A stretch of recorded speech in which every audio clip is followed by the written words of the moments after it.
ಬಾಲ್ಕಿ ತಾಲೂಕಿನ ಸಾಯಗಾವ ಗ್ರಾಮದ ಹತ್ತಿರ ಮಾಂಜ್ರಾ ನದಿಗೆ ಅಡ್ಡಲಾಗಿ ನಿರ್ಮಿಸಿರುವ ಸೇತುವೆ ಮೇಲಿನ ರಸ್ತೆ ಕುಸಿದು ಗುಂಡಿ ಬಿದ್ದ ಪರಿಣಾಮ ವಾಹನ ಸವಾರರು ಕೆಲ ಗಂಟೆಗಳ ಕಾಲ ತೊಂದರೆ ಅನುಭವಿಸಬೇಕಾಯಿತು. ಶುಕ್ರವಾರ ಮಧ್ಯಾಹ್ನ 1 ಗಂಟೆ ಹೊತ್ತಿನಲ್ಲಿ ಸೇತುವೆ ಮೇಲಿನ ರಸ್ತೆಯು ಸ್ವಲ್ಪ ಭಾಗ ಕುಸಿದು ಗುಂಡಿ ಬಿದ್ದಿತ್ತು.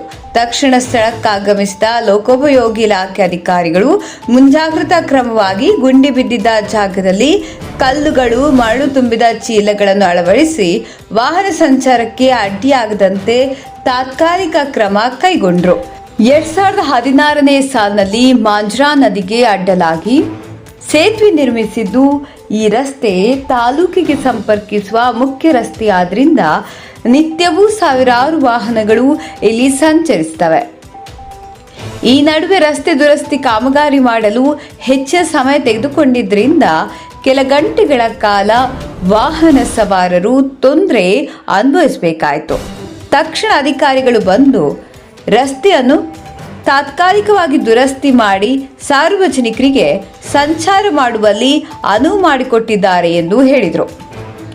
ಸೇತುವೆ ಮೇಲಿನ ರಸ್ತೆ ನಿರ್ಮಾಣಗೊಂಡು 8 ವರ್ಷ ಕಳೆಯುವ ಮೊದಲೇ ರಸ್ತೆ ಹಾಳಾಗಿದ್ದು, ಕಳಪೆ ಗುಣಮಟ್ಟದ ಕಾಮಗಾರಿಯಾಗಿದ್ದು, ಗುತ್ತಿಗೆದಾರನ ವಿರುದ್ಧ ಸೂಕ್ತ ಕ್ರಮ ಕೈಗೊಳ್ಳಬೇಕು. ಮಳೆಗಾಲದ ಸಂದರ್ಭದಲ್ಲಿ ಮತ್ತೆ ರಸ್ತೆ ಕುಸಿದು ಅಪಾಯ ಸಂಭವಿಸುವ ಸಾಧ್ಯತೆ ಇದೆ ಎಂದು ಗಂಟೆಗಳ ಕಾಲ ಕಾದ ಸಾರ್ವಜನಿಕರು ಆತಂಕ ವ್ಯಕ್ತಪಡಿಸಿದರು.